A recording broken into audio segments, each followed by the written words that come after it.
তো বন্ধুরা, থার্মোকল দিয়ে আপনারা মোল্ডিং ডিজাইন কিভাবে বানাবেন এই ভিডিওর মাধ্যমে আপনাদেরকে দেখাতে চলেছি। তো চলুন নিচের ভিডিওটা ফলো করুন কিভাবে মশলা দিয়ে মোল্ডিং ডিজাইন বানাচ্ছে। তাই আমরা এই ভিডিওর মাধ্যমে আপনাদেরকে দেখাতে চলেছি থার্মোকল দিয়ে আপনারা হুবহু এইরকম same to same moulding design বানাতে পারবেন। তো চলুন, প্রথমত আমাদেরকে কি করে নিতে হবে, এই যে দেখতে পাচ্ছেন আমাদেরকে একটা 5 ইঞ্চি শোলা কেটে নিতে হবে, তারপরে 2.5 ইঞ্চি একটা মার্কিং করে নিতে হবে।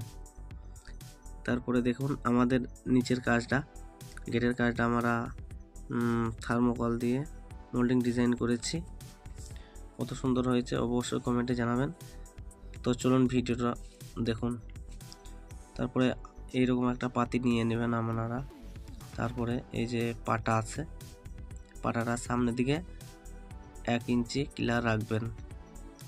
সামনেটা 1 ইঞ্চি, এই যে হাত দেখাচ্ছি, হাতের দিকে 1 ইঞ্চি ক্লিয়ার রাখবেন। আর এই যে পাতিটা রাখা আছে, পাতিটা ওইখানে মেপে নেবেন 2.5 ইঞ্চি। 2.5 ইঞ্চি মাপার পরে আপনারা দেখে নেবেন পাতিটা কতটা মোটা, অতটা সরিয়ে নেবেন। তারপরে প্রথম করতে হবে আপনাদেরকে এই যে এই কাজটা, ব্লেডটা এরকম একটু বেঁকিয়ে নিতে হবে, সেম এই যে এইরকম। তো চলুন দেখুন কিভাবে কাটছি, এবং আপনাদের ফলো রাখতে হবে কাজটা সঠিক যেন হয়। ঠিক এইভাবে পেঁচাবেন, আস্তে আস্তে পেঁচাবেন। তো দেখুন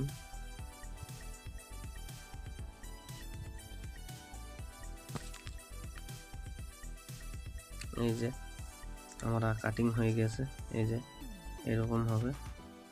আপনাদেরকে থার্মোকলটা 2 ইঞ্চি নিতে হবে, থার্মোকলটা কম নিলে হবে না, 2 ইঞ্চি নিতে হবে। ওই যে আমরা গেটে করেছি এটা ডাবল থার্মোকল দিয়েছি 1.5 ইঞ্চি করে 3 ইঞ্চি। তো যারা ডাবল থার্মোকল দিয়ে দেখতে চান আমাদের পরের ভিডিওটা আছে, তারা দেখতে পারেন। অবশ্যই ভালো লাগলে লাইক করে দেবেন। ধন্যবাদ।